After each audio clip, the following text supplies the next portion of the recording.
Shalom, a graça e a paz do nosso Senhor Jesus, povo lindo que vai morar no céu. Estamos aqui nessa manhã para trazer esse pão fresquinho, essa palavra revelada ao seu coração. Fica conosco até o término desse devocional, que eu tenho plena certeza de que o Senhor falará poderosamente ao seu coração. Esse devocional de hoje, Atos capítulo 7, ele vai trazer aí uma continuação de Atos 6, logo após ali os apóstolos separarem homens, que se destacavam ali por sua integridade diante do povo, impuseram ali a mão sobre esses homens, e dentre esses homens tinha um que se chamava Estevão, que esse Estevão, logo que ele ali começou a desenvolver o seu ministério junto com os apóstolos, ele foi usado poderosamente. Diz até aqui, eu quero trazer um adentro, no versículo 8 do capítulo 6, que Estevão, cheio de graça e poder, fazia prodígios e grandes sinais entre o povo. Isso incomodou tanto ali os líderes religiosos que colocaram ele ali no meio do sinédrio para poder interrogá-lo e questioná-lo. Eis que Estevão, com eloquência, cheio do poder do Espírito Santo, ele fala e olha o que acontece. A sua face, diz o versículo 15 do capítulo 6.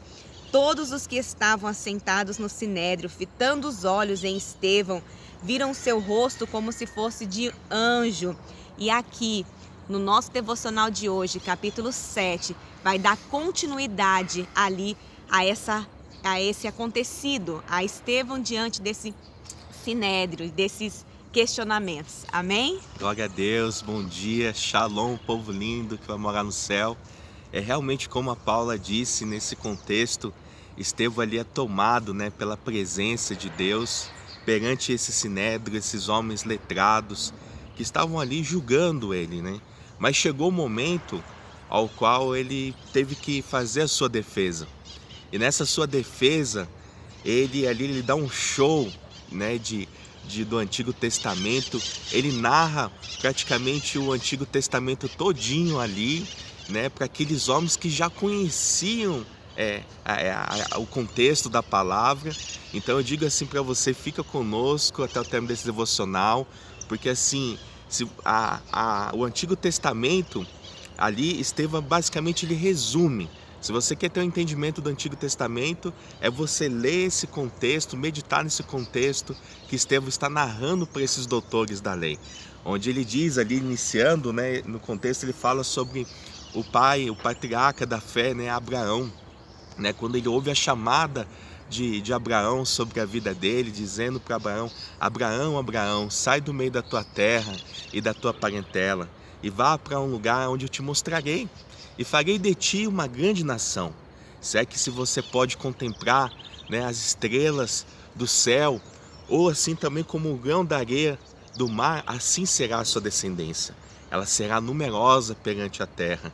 E ali Abraão ele sai ali da cidade dele, ali, de Ur, ali dos caldeus, e vai realmente ali, só por ouvir essa mensagem, ele segue nesse caminho, nesse propósito.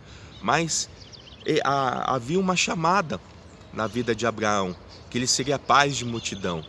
E mesmo já de idade, ele ainda não tinha um filho.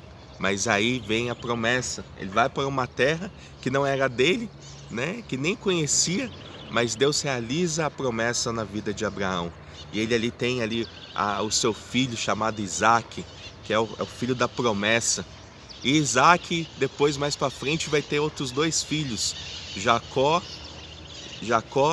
e Esaú, Jacó, ele ali basicamente ele engana, tanto o seu pai quanto o seu irmão, tomando ali a bênção, recebendo, sabendo ali a importância da bênção, da unção, de ser primogenitura, E Jacó ali também um patriarca, porque através da vida de Jacó, ele teve os 12 filhos. Teve os 12 filhos, que ali começa ali já, as 12 tribos de Israel. E o filho mais novo de Jacó, chamado José, ali é rejeitado pelos seus irmãos, ele, por ser um sonhador, é jogado numa cova, é vendido como um escravo, e e se destaca ali no rei, ali no meio do faraó, se torna governador do Egito.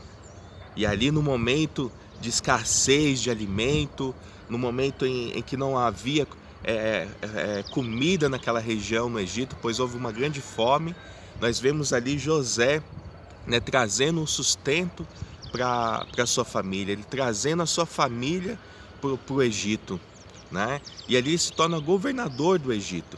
Mas, passado-se o tempo, José veio a falecer e o novo faraó não conhecia da história, ele não conhecia do contexto, e o povo ali, aquele povo ali de Israel, essas tribos, essas 12 tribos ali, acabaram ficando cativos por 430 anos, sob a mão forte de Faraó, vivendo como escravos, trabalhando duro para ter o sustento.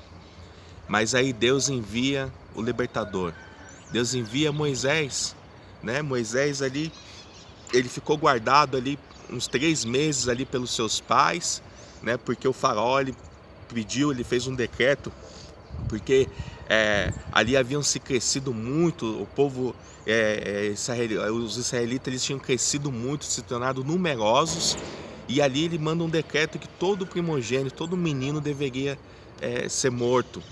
Mas as parteiras não acataram essa ordem do faraó, mas mesmo assim ele enviou os soldados. Então ali os seus pais guardaram Moisés, colocaram ele no cesto e ele foi cuidado ali pela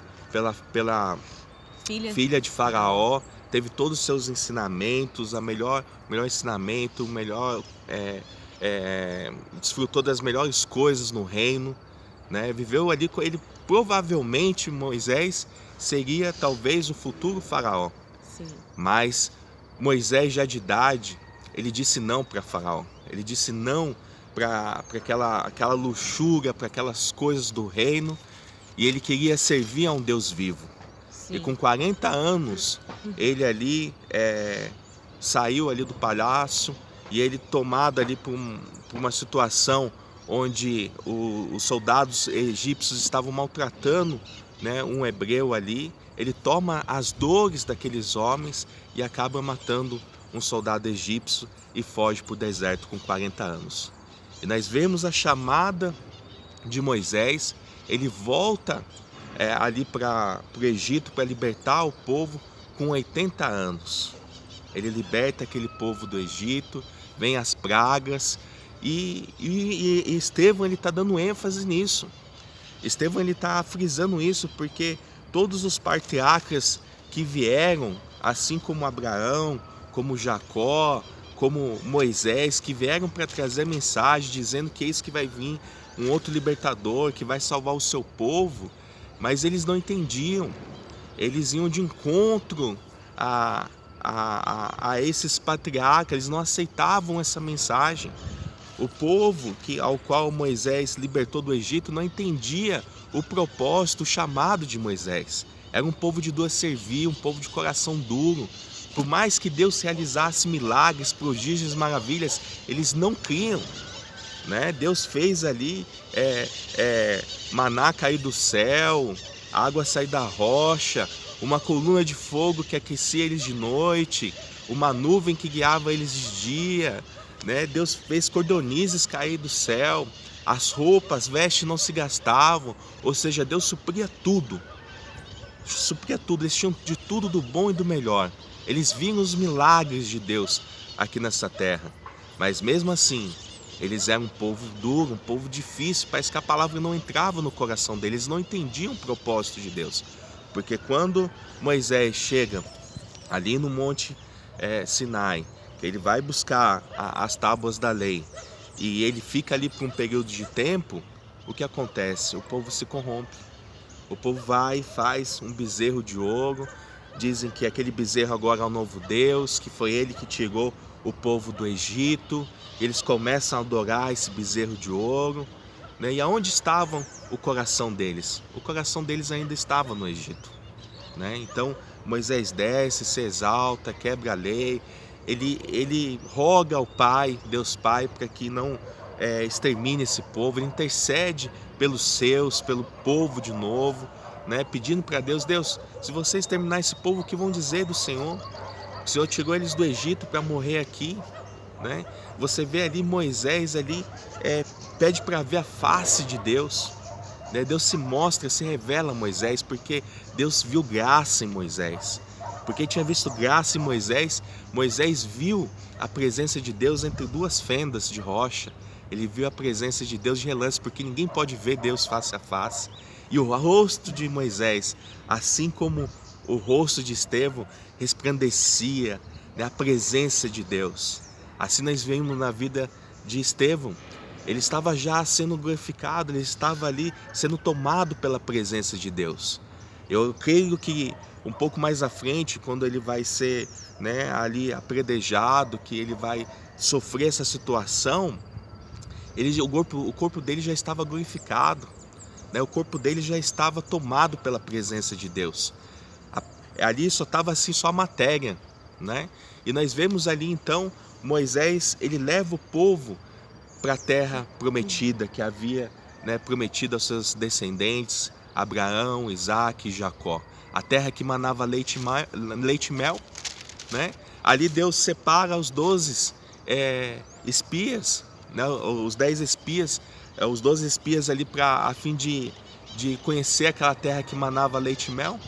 Mas 10 voltam com um relatório negativo e 2 voltam com um relatório positivo. E ali eles falam que aquela terra era tomada por gigantes, que não tinha como habitar naquela terra, porque eles eram como gafanhotos, muito pequenos diante daquele povo, e como que Deus fez eles saírem do Egito para morrer num lugar onde uma terra que já era habitável, porque no Egito eles tinham um repolho, eles tinham de tudo, tinham do bom do melhor. Tinha nada, irmão, não tinha nada.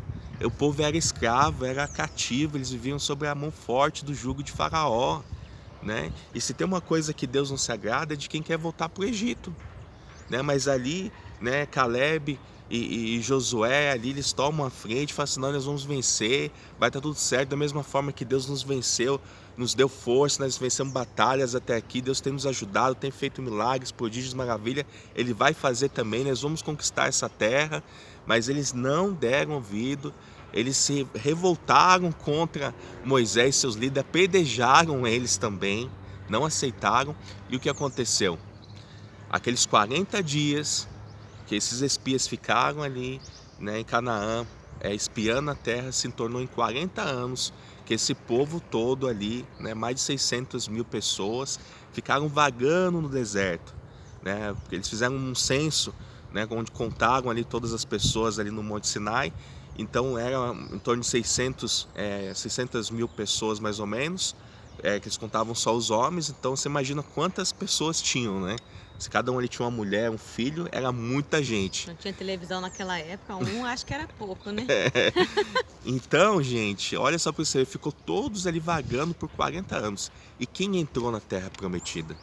Quem entrou na Terra Prometida é aquele que não vai pela multidão, que não vai pela cabeça dos outros, mas que está alicerçado na rocha, que é Jesus, que tem Deus no coração, que busca estar nesse caminho, né? Porque nós vemos aqui que Moisés, ele foi um arauto do Evangelho, ele foi também um grande homem, né? Um patriarca aí de abrir o caminho para Jesus, né? E ele deixou ali um legado. Ele deixou um sucessor, que era Josué, né? Então quem que entra na Terra Prometida? Josué e Caleb. Mas não só os dois, já uma nova geração, um novo povo que entendia e falava a linguagem deles. Mas Deus dá uma ordenança para Josué, né? Para que ele entrasse naquela terra, tudo bem, tomasse ela por herança, mas que não fizesse aliança nenhuma com aquele povo. Porque aquela terra estava vomitando aquele povo. Imagina, aquela terra estava rejeitando aquele povo aonde Josué estava entrando, né? E ali, né, Josué, ele conquista muito, ele vence mais de 35 reis, ele conquista muitos territórios. O povo de Deus, infelizmente, deixou-se corromper, fez aliança com aquele povo, casou com aquele povo, adoraram a outros deuses, adoraram ao deus Moloque, né? Adoraram a Baal, quem que era esse Moloque. Esse Moloque era uma estátua, né? Se você procurar aí na internet, você vai ver uma estátua que tinha uma fornalha atrás dele, né? Com fogo, com chamas, e as pessoas sacrificavam as crianças ainda bebê, né? Em nome a esse deus Moloque. Olha que coisa terrível, como que é difícil, né? Você conduzir ao povo a um caminho de bênção, um caminho de vitória. Não é fácil. Então Josué, ele vence muito. No final da vida dele, ele com 120 anos, Deus fala com ele: ó Moisés, você conquistou muito, mas você deixou muita terra para trás, né? Poderia ter feito mais, mas amém. E aí o povo entra num ciclo de apostasia. Eles ficam sem rei, eles ficam ali uns 40 anos ali, ou mais ali, sem rei. Eles começam a clamar um rei para Samuel, né? E Samuel então unge a Saul. Saul foi um rei que eventualmente não seguiu ali, né, as orientações de Deus, fez o que ele entendia, o que era bom aos olhos dele, né? Acabou pecando, errando contra Deus, e da forma como ele rasgou as vestes de Samuel, assim Deus rasgou também o reinado dele, e quem foi ungido a rei de Israel foi Davi. Davi, a gente conhece a história, aquele que venceu o gigante, que venceu muitas batalhas, que cuidava das ovelhinhas ali de seu pai. Quando vinham as ovelhas, um urso matar suas ovelhas, ele matava o urso, matou o leão, e da mesma forma ele venceu aquele gigante, se destacou em meio ao povo de Israel, se tornou rei de Israel, e ele queria construir um templo. Ele queria construir um templo para Deus. Então ele fez tudo. Ele preparou as melhores especiarias, ele preparou o projeto, só que ele não pôde construir o templo para Deus, porque ele tinha a mão manchada por sangue, por batalhas. Então ele deixou tudo preparado para quem? Para Salomão, o seu filho, o seu sucessor. E a gente vê aqui agora Estevão narrando essa história. Eu narrei aqui na minha linguagem, no meu entendimento, né? Mas é cheio de recheados de acontecimentos aqui, de ensinamento que ele estava trazendo para aquele povo, para o Sinédrio ali. Mas olha só para você ver o que ele diz. Apesar disso, foi Salomão quem construiu a casa. Todavia, o Altíssimo não habita em casas feitas por mãos humanas, como revela o profeta. O céu é o meu trono, e a terra o estrado dos meus pés. Que espécie de casa podereis me construir, diz o Senhor? Ou ainda, onde seria o lugar do meu repouso? Ora, não foram as minhas mãos que criaram todas essas coisas? Homens duros de entendimento, incircuncisos de coração e de ouvidos, vós sempre resistis ao Espírito Santo, da mesma forma como agiram vossos pais, assim vós fazeis também. Que profeta vos antepassados não perseguiram? Assassinaram até mesmo os que anteriormente anunciaram a chegada do justo, do qual agora vos tornaste traidores e homicidas. Vós que recebeste a lei por ministração de anjos, porém não obedecem. Olha que palavra dura. Imagine como eles não ficaram, Eles né? ficaram totalmente irados. Eles não aceitaram essa mensagem, eles não se arrependeram. Aquela mensagem que Gamaliel trouxe ali, pedindo para que eles não matassem os discípulos, Pedro e João, eles até isentaram Pedro e João ali naquele momento, vamos dizer assim. Mas Estevão, eles ficaram totalmente revoltados, e olha o que aconteceu. Ao ouvir tais palavras, grandemente se enfureceram o coração e rilhavam os dentes contra Estevão, ou seja, eles rangiam os dentes de ódio, de raiva de Estevão com aquela mensagem que ele estava dizendo, da mesma forma que eles ficaram irados e transtornados com Jesus. Contudo, Estevão, cheio do Espírito Santo, ergueu seus olhos em direção ao céu e contemplou a glória de Deus, Jesus em pé à direita de Deus. Ou seja, você, olha, até me arrepio. Imagina essa visão que ele teve ali Ele naquele teve a visão momento. ali de Jesus, né, a Destra, destra de Deus Pai, e ele contemplava a presença de Deus. E naquele momento, né, exclamou: eis que vejo os céus abertos e o Filho do Homem em pé à direita de Deus, ele disse. Então eles tamparam os ouvidos e aos berros agitavam, né, eles rasgavam, faziam aquela cena, né? Não, você blasfemou, você está blasfemando. E rasgavam as roupas, né? Faziam toda aquela cena de revolta, né? E aí eles atiraram-se todos juntos contra ele. E arrastando-o para fora da cidade, o apedrejaram. As testemunhas deixaram suas roupas aos pés de um jovem chamado quem? Saulo.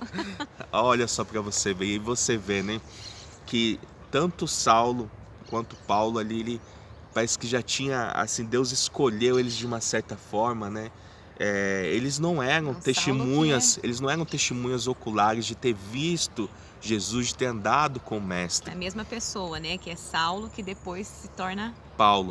Mas você vê que, assim, a chamada, né? Você vê que Estevão, ele foi apedrejado ali, né? No início ali do seu ministério, né? Começando ali, né? Essa obra missionária. E Paulo também, no final da vida dele, ele passou pelo mesmo martírio, né? Você via ali que Deus, ele tem um propósito, né, na vida da pessoa, né? Esse propósito vai se cumprir. E você vê que essa questão dele estar cheio da presença de Deus, tomado pela pessoa de Jesus, do Espírito Santo. Sendo apedrejado, ele ainda dizia, né? E apedrejavam Estevão, que invocava e dizia: Senhor Jesus, recebe o meu espírito. Então, ajoelhando-se, clamou em alta voz: Senhor, não lhe imputes esse pecado. Com essas palavras adormeceu. Ele estava sendo apedrejado e ele estava clamando por aqueles que o apedrejavam: Senhor, Senhor, não lhe imputes este pecado, não o julgues por este pecado. Não condene eles. E Saulo consentia na sua morte. E Saulo ali parado, vendo aquilo ali atônito, vendo aquele homem sendo apedrejado e ainda ali clamando a Deus por aquelas vidas. Imagine que cena forte. Meu Deus. E aqui nós chegamos a um ponto, no final desse capítulo 7, vendo que Estevão, ele teve um marco muito importante na história. Mesmo não conhecendo Jesus, mesmo não sendo uma testemunha ocular de andar com o mestre, ele fez a diferença, ele levou essa mensagem que está escrita aqui para todos, cumpriu o seu propósito com êxito, com certeza está à direita de estar ali junto com o Pai, com Deus. E nós vemos aqui a igreja primitiva agora tomando um novo rumo, porque agora começa a dispersação, começa agora a perseguição, né? É como se Deus estivesse ali remexendo neles, tirando eles realmente. Vocês não querem sair de Jerusalém? Vocês não querem pregar o evangelho? Vocês querem ficar aí esperando que eu já vou voltar, né? Porque eles ficaram esse tempo aqui, desde quando Jesus teve a ascensão de Jesus, né? Que ele subiu aos céus ali. Esse período eles ficaram quase 8 anos em Jerusalém, né? Houve um intervalo de tempo aqui. Então eles ficaram muito tempo ali aguardando que Jesus ia voltar já no primeiro ano, no segundo ano. E nós na pandemia, eu falei pro Rodolfo brincando, eu falei: daqui 15 dias a gente volta, daqui um mês, daqui 4 meses. E nós estamos aqui. Então, o que Deus fez? Deus mexeu ali, naquele meio ali, e agora a igreja começa a ser perseguida e começa a dispersação. Agora começa realmente a todos aqueles que faziam parte da obra começam a ir para diversos lugares, para diversos povos, diversas regiões, e anunciando e contando, né, essa mensagem, levando essa mensagem, essas boas novas para vários outros lugares do mundo. Amém? Então vamos orar, né? Que amanhã tem mais, senão a gente vai querer falar Atos todo aqui para vocês. Querido Deus e amado Pai, nós te glorificamos e te agradecemos por esta palavra. Sim, meu Deus. Obrigado, Deus, por esse ensinamento. Obrigado, Papai, Obrigado, porque sim. até aqui o Senhor tem nos sustentado. Te rendemos graças, Senhor, por tudo que o Senhor é. Ó Senhor, não somente por aquilo que o Senhor pode fazer, ó Deus, mas clamamos a Ti, nos fortalece, para que nós venhamos ter essa mesma ousadia de Sim, meu Estevão, Deus. para que nós venhamos ter essa coragem de ali, Senhor, mesmo ali diante do apedrejamento, aquele homem não negou a Ti, que nós não venhamos Te negar, Senhor, no nosso dia a É dia, verdade, dentro ali Deus. das situações, que nós venhamos ali falar, não, Sim, Jesus é a minha Deus. bandeira, eu creio em Deus, eu creio naquele que é e era e há de vir. Senhor, ser conosco, Sim, fortalece Deus. essa pessoa que está ouvindo esta mensagem Fortalece agora, mesmo, Senhor. papai. Essa pessoa que se sente fraca, que às vezes se sente aí abatida no meio das circunstâncias e das situações que se levantam, mas Sim, que meu essa Deus. pessoa possa olhar para a pessoa de Estevão hoje e ver que o que ela está vivendo não é nada, que ela pode muito bem romper, que ela precisa sim encontrar um ponto para que ela se fixe, para que ela se fortaleça e que esse refúgio, que essa força seja o Senhor, ó Pai. É Que o verdade, Senhor Deus. venha ser a rocha, que essa pessoa possa se sustentar nesses tempos difíceis. Todos estamos em busca de algo para nos fortalecer e que assim como eu e o Rodolfo temos nos fortalecido em Ti, Senhor, que esta pessoa que ouve e recebe essa mensagem no seu coração, Sim, meu Deus. possa se fortalecer em Ti Fortalece também, mesmo, Senhor. papai. Seja a rocha, Senhor, aí, que sustenta, que levanta, que acalenta esta pessoa, que encoraja, que dá forças. Ó Pai, nós Te glorificamos, Senhor, porque nós cremos que grandes coisas o Senhor verdade, fará Deus. em nosso meio nesse Sim, tempo. meu Deus. Papai, toca esta pessoa do alto da cabeça, a planta dos pés, vem fortalecendo, vem Sim, meu trazendo Deus. refrigério, bom ânimo, alegria. Restaura esta vida, Senhor. Papai, traga a cura, esta porta de emprego, a restauração desse Sim, meu casamento. Deus. Ó Deus, nós Te glorificamos porque nós continuamos em oração por tantas pessoas, pelo Verdade, meu Deus. que tem colocado constantemente no canal. Ora por mim, ora pela minha casa, ora pela minha família, ora pela minha esposa. Tantas situações ali que nós vemos, ó Pai, que o Teu povo tem enfrentado. Sim, meu Mas o Deus. Senhor tem se manifestado de uma forma poderosa e nós louvamos a Ti por isso. Papai, abençoa o dia desta Sim, meu Deus. pessoa, que tudo quanto ele fizer, ela fizer, o Senhor esteja aí à frente, vai dando vigor, papai, vai dando Sim, meu livramento. Deus. Livra-nos, Senhor, do homem mau e sanguinário, livra-nos, Senhor, da peste perniciosa, livra-nos, Senhor, dessas pragas. Senhor, nos traga Livra cura, mesmo, nos Senhor. traga libertação, nos traga renovo. É o que nós Te pedimos e desde já Te agradecemos em nome de Jesus. Em nome de Jesus. Lâmpada para os meus pés é a palavra de Deus e luz para o nosso caminho. Que Deus abençoe seu dia. Shalom! Shalom!